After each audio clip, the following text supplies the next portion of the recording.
Nice to see you. Questions about Iga Świątek, of course. Iga lost in semifinals in Cincinnati to Jessica Pegula, but the last few weeks have been very good for her, especially comparing to the previous month. She says that her goal is to get back to being more solid and patient on court, building points. And this change in mindset already bring her success at the US Open. What do you think? I've been waiting, in a way for her to have that attitude for a while. Like, I'm like, why does she have to, feel like she has to go so big on balls? She's so solid and she's so, she felt like I didn't understand like why she was doing what she was doing in a way because of the way she can play and play such, it's so tough to beat her. I mean, she had won, 4 French Opens and, won Wimbledon, I'm like, why is she feeling jittery? It felt like. So I think when she hired Francisco and sort of spent more time with Rafa, I think that was sort of, go back to the basics, which made her great in the first place. And I've been saying that for the last couple of years to me, like that she doesn't have to go out there and out-hit Rybakina, for example, or Sabalenka. She's got to be a little more consistent at times, against those players. So it seems like she's more comfortable on the court, like with what she's doing now and understanding what makes her great. And she's going to be tough to beat. I don't know the speed of the court right now. I mean, that'll have something to do with it, how fast it is or slow. But I think that she's starting to get that confidence back that makes her tough. It's still like open for 8, 10 women. It's unpredictable, like what's actually going to happen. But she's put herself back, where, hey, I could win this for sure. Question about Maję Chwalińską, whom you had the chance to meet after the success at the Roland Garros. In the tournaments in Toronto and Cincinnati, she managed to win just one match, and expectation of her after what she achieved at the French have, of course, risen.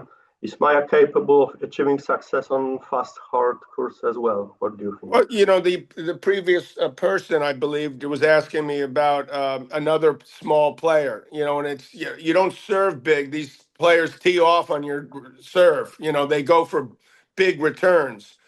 And it's, she's got great hands and great feel, but it's tougher to do that, successfully when you got bigger, stronger players hitting the ball like really hard. I experienced that myself when I played like Pete Sampras, or Boris Becker. You're like, oh my God, I've never, they're hitting the ball. So, and now they're hitting even harder.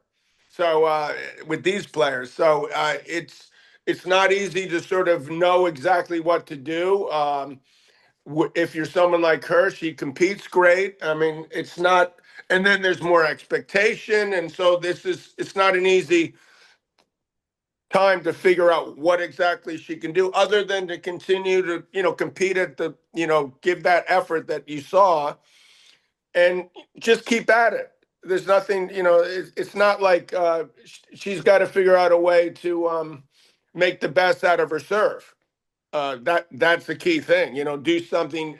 I'm sure they're got to get it, a little better, but you got to hit your spots, and she's not going to hit a lot of aces. So I think she's someone, I'm actually been interested to see in the next year how she does do, if she can able to keep at that level, to keep at it, because I don't want her to get discouraged because I'd like to see her sort of, she can still improve some, but I love her game.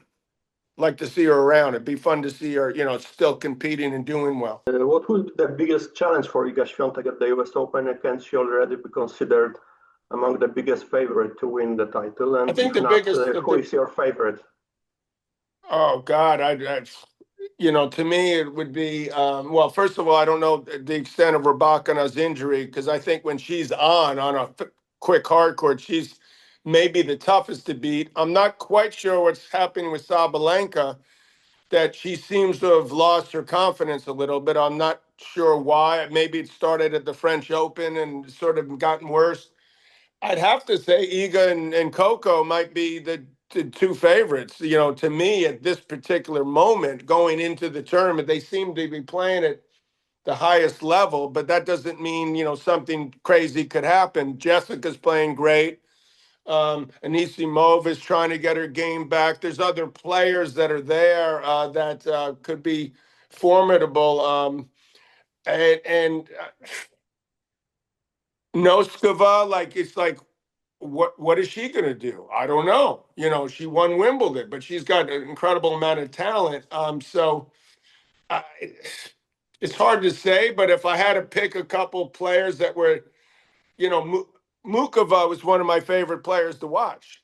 I love watching her, but I don't even know, what her health is or what's happening with her. I haven't seen her name since Wimbledon.